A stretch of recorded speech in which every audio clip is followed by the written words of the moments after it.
Le 19 mars 2016, le Centre socio-culturel Jean-Paul Coste a organisé les tables de quartier qui ont permis à une quarantaine de participants de venir discuter ensemble de plusieurs thématiques concernant leur quartier.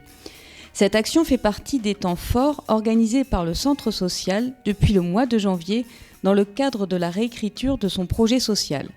Retour en images et en interview sur ce temps de rencontre et d'échange. Les tables de quartier arrivent dans la deuxième phase de la réécriture de notre projet social, la phase de diagnostic. C'est une des phases les plus importantes du projet social parce que c'est la phase vraiment où on va faire un diagnostic de la demande de la population. C'est vrai qu'on avait vraiment la volonté d'avoir des projets, des propositions pour l'avenir vraiment ancrées sur le territoire et la problématique des habitants. Et du coup, pour nous, dans nos actions futures, d'être au plus juste de ses besoins et de ses envies. Les thématiques ont été en fait proposées parce qu'on a été à la rencontre des habitants sur le quartier. On a fait des enquêtes qu'on appelle enquêtes conscientisantes. Donc il y en a ici qui ont été à la rencontre des habitants. Et c'était des thématiques qui étaient remontées par rapport aux habitants. C'est vraiment un événement d'échange, d'analyse et d'action qui permet à tous les habitants du quartier ou toutes les personnes qui gravitent autour de ce quartier de pouvoir faire des propositions concrètes quant à l'amélioration de leur cadre de vie. Je suis très contente de la réalisation de ces tables de quartier, une vraie participation des personnes autour de la table, une vraie implication et puis surtout des propositions concrètes qui sont complètement réalistes et réalisables. J'ai trouvé ça très bien, une belle préparation, bel et beau résultat. Je pense que ça va vraiment servir au projet social. Les tables de quartier, c'est un concept d'animation qui permet de faciliter la réflexion collective et qui permet surtout aux participants d'être en capacité d'exprimer des idées, même si le groupe est grand, même si des personnalités sont fortes, ça permet vraiment de laisser la place à chacun de pouvoir s'exprimer autour d'un thème. J'ai bien aimé cet échange de tables de quartier avec tout le monde qui discute, ça s'enrichit, les solutions, l'idéal, c'est vraiment génial.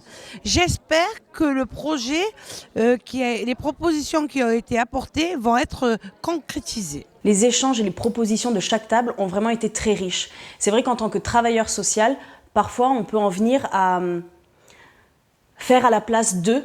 Et c'est vrai que la mise en place de ces tables de quartier, la démarche qu'on est en train de mettre en place, de pouvoir aller demander l'avis vraiment de la population, d'avoir au moins l'honnêteté de faire cette démarche-là, ça nous permet de faire avec pour l'avenir et de ne pas rester, nous, centrés sur notre pratique, mais effectivement, qui mieux que les habitants du quartier peuvent savoir comment améliorer leur cadre de vie. On avait vraiment des personnes d'horizons différents, des personnes qui habitent le quartier depuis longtemps, d'autres qui l'habitent depuis peu, des personnes qui ont une expertise aussi du quartier.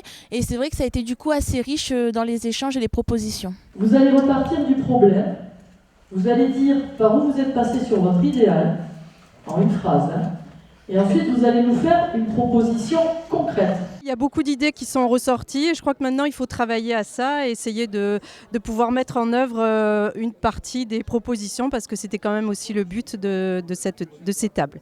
Ces tables de quartier, j'ai trouvé ça très innovant et vraiment fédérateur et créateur de liens. C'était très intéressant de pouvoir se retrouver comme ça en petits groupes et de débattre et finalement plutôt d'échanger, de discuter autour de thématiques qui nous tenaient à cœur. Les 5 thématiques qui ont été choisies aujourd'hui pour les tables de quartier par les habitants sont le troc, première table, deuxième table, les commerces de proximité, troisième table, la place des élus dans notre quartier, quatrième table, l'animation du quartier et enfin cinquième table, les espaces publics de notre quartier. Je crois que c'est une séance qui a réuni pas mal de gens et qui a apporté des solutions positives dans l'ensemble. Seront-elles prises, ces solutions, par les instances adéquates? Je ne sais pas trop, mais je crois que c'est bien de temps en temps de pouvoir mettre sur la table, en présence de tout un chacun, les problèmes qui occupent tous les citoyens d'une ville ou d'un pays. Alors, par rapport à ces grandes surfaces et à leur productivisme, quel était votre idéal? Alors l'idéal, c'était une économie collaborative de proximité. Chaque proposition concrète va être maintenant débattue, étudiée en CA et peut-être pour certaines intégrée dans le nouveau projet social. Voilà, donc très heureuse de cette dynamique, très heureuse de la participation. Un grand merci à ceux qui se sont déplacés et un grand merci à toute l'équipe, bénévoles, salariés, et à tous ceux qui ont participé à cette belle réussite.